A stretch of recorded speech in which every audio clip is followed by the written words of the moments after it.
portez toujours la kippa? Kippa, c'est un symbole d'humilité et c'est là pour rappeler à l'homme qu'il a toujours quelque chose au-dessus de sa tête.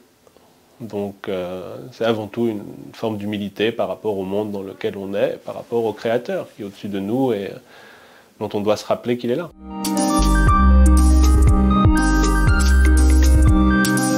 Pourquoi vous n'avez pas le droit de manger de coquillages ni de crustacés?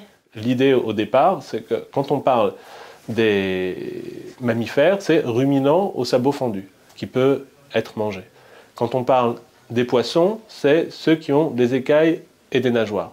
Quand on parle des volatiles, c'est ceux qui vont être plutôt des animaux de basse-cour. Donc il y a plein d'animaux qui sont autorisés, plein d'animaux qui sont interdits. Ce n'est pas juste le porc par exemple ou les fruits de mer.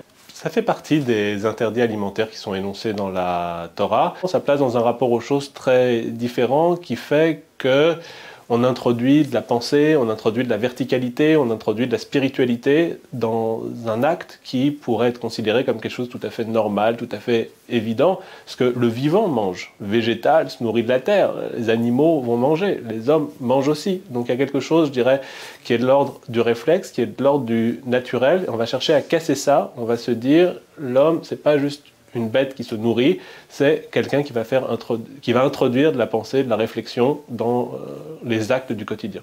Pourquoi lors des repas on ne doit pas mélanger le lait et la viande? Là encore, c'est un interdit biblique.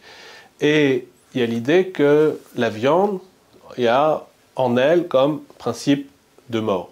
Dans le lait, c'est ce qui va nourrir les petits animaux, ce qui va nourrir les jeunes êtres, et il y a un principe de vie. Et il y a l'idée, là encore, dans son alimentation, qu'on va établir une différence stricte entre ce qui est vivant et ce qui est mort. Vivant, ça fait partie de la vie, heureusement, ça fait partie de la vie, mais on ne va pas mélanger les deux. Donc vous ne pouvez pas manger de hamburger? Eh non. Pourquoi on ne peut pas toucher d'objets électriques pendant Shabbat? Alors, Shabbat, c'est un jour de repos. C'est un jour pendant lequel on est supposé ne pas faire ce qui est considéré comme un travail, ne pas faire ce qui est considéré comme faisant partie du quotidien. C'est vraiment un jour pendant lequel on se coupe du reste de nos habitudes et faire un feu en réalité. C'est ce qui est interdit et ce qui découle du feu, c'est utiliser l'électricité. Donc pendant Shabbat, on n'utilise pas l'électricité. C'est une manière de sanctifier ce jour et se concentrer sur d'autres choses qui n'ont pas à voir avec le quotidien. Tout le monde respecte ça? Il n'y a pas l'idée tout le monde le fait, c'est bien, personne ne le fait, c'est mal. Il y a ces règles et on espère que chacun à son niveau est capable de progresser pour le faire. Est-ce que vous regardez des séries? Ouais, souvent, surtout depuis le premier confinement. Quelle est la dernière série que vous avez binge-watchée? Ouah, je connais pas ce mot. C'est-à-dire regarder en intégralité toutes les saisons en une traite? Moi, je suis un jusque-boutiste, donc même une série nulle, à partir du moment où j'ai regardé le premier numéro, je vais jusqu'au bout. Mais j'essaie pour ça de regarder les séries plutôt pas mal. J'ai regardé House of Cards, j'ai regardé The Crown, j'ai regardé Le Bureau des légendes, Baron Noir. Là en ce moment je regarde une série israélienne qui s'appelle Shitzel. J'avais regardé Fauda aussi, en série israélienne. C'est vrai que vous ne pouvez pas serrer la main à une femme autre que la vôtre? Alors, il y a différents courants du judaïsme et selon le courant auquel vous vous adressez, vous allez avoir différents types d'attitudes dans les relations entre les sexes. Par exemple, moi, j'appartiens à un courant qui est considéré comme plus progressiste et on n'a pas de distinction comme celle-là entre hommes et femmes, on peut serrer la main de tout le monde. Si vous avez une relation adultère? Dans une circonstance comme ça, j'ai un peu plus peur de ma femme que de Dieu. Comment on devient rabbin?